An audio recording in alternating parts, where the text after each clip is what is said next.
बिस्मिल्लाहिर्रहमानिर्रहीम। अस्सलाम वालेकुम। कैसे हैं आप सब? उम्मीद है आप सब खैरियत से होंगे।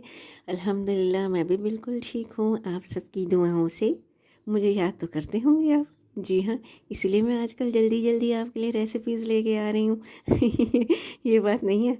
असल में बात है कि हमें हो गई हैं छुट्टियाँ, तो मुझे मौका मिल गया अपना शौक़ पूरा करने का। तो चलिए स्टार्ट करते हैं एक नए केक की रेसिपी। योगर्ट यानी दही लेना है आपने हाफ़ कप। इसके बाद आपको चाहिए शुगर 2/3 कप यानी 10 टेबल स्पून प्लस 2 टीस्पून पिसी हुई चीनी। ठीक है, इसको आप अच्छी तरह से मिक्स कर लीजिए। इसके बाद आपको चाहिए 1/4 कप यानी 1/4 कप मेल्टेड घी डाल दिया। अब आपने लेनी है सेमोलिना यानी सूजी 1 कप। अगर आपकी सूजी दानेदार है तो इसे 2-3 दफ़ा ग्राइंड कर लीजिए, यानी ज़्यादा दानेदार है, वैसे तो सूजी दानेदार ही होती है। अच्छा, अब इसको भी आराम से मिक्स कर लें। दूध हमें चाहिए हाफ़ कप दूध अब आप इसी सूजी वाले बैटर में डाल दें। इसको भी आप आराम से मिक्स कर लें। कोई ज़्यादा फेंटने वेंटने की या बहुत ज़्यादा ज़ोर लगाने की ज़रूरत नहीं है, ठीक है, जिम विम करने की। तो और फिर इसको आप 10 मिनट के लिए, कम से कम 10 मिनट रेस्ट दे दें। वैसे मैंने तो 20 मिनट्स रेस्ट दिया था। एक और बोल में 1/4 कप आपने लेना है मैदा।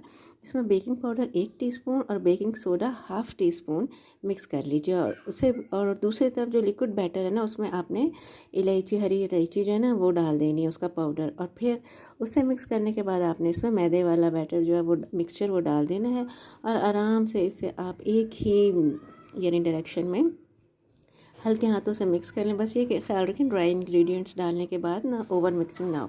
फिर एक ग्रीस्ड जो है ना केक टिन, उसमें आप इसे डाल लें, टैप करें और उसके ऊपर आप आमंड्स यानी बारीक कुतरे हुए बादाम जो है ना वो फैला दें। अच्छा, अगर मैंने 8 इंच साइज़ का लिया था 10, लेकिन अगर आप 6 का लें तो ज़्यादा बेहतर है। रेसिपी में भी यही बताया गया था, लेकिन पता नहीं क्या बात है, वो मेरा ना उससे रिज़ल्ट इतना अच्छा नहीं आता 6 इंच वाले में। अच्छा, अब ये मैंने प्री हीटेड स्किलेट में इस मीडियम आंच पे, लो मीडियम आप समझ लें, इसमें मैंने इसको बेक किया 30 मिनट्स। 30 मिनट्स के बाद मैंने देखा तो इसकी कुछ यूँ सूरत हाल थी। मैंने फिर इसको फर्दर 5 मिनट्स के लिए दोबारा से रख दिया अंदर। अब दोबारा हम देखते हैं। जी बिल्कुल हो गया है। ये जो बीच में आपको हल्की हल्की सी वाइटनेस नज़र आ रही है ना, वाइटनिंग क्रीम तो इससे आप परेशान नहीं होगे। ये सेमोलिना है जो है ना, सूजी ऐसी होती है, ये वैसे बिल्कुल कुक्ड है।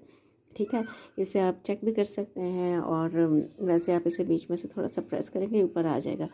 अच्छा, बड़ी खूबसूरत, मैं आपको खूबसूरत कह रही हूँ और क्या कहूँ, बस मुझे अल्फाज नहीं मिल रहे, कितनी अच्छी खुशबू आ रही थी। क्योंकि ऊपर जो रोस्टेड आमंड्स है ना, उनकी खुशबू, फिर सूजी की और इलायची की। इसमें इलायची जाएगी, इसमें वनीला एसेंस नहीं जाएगा।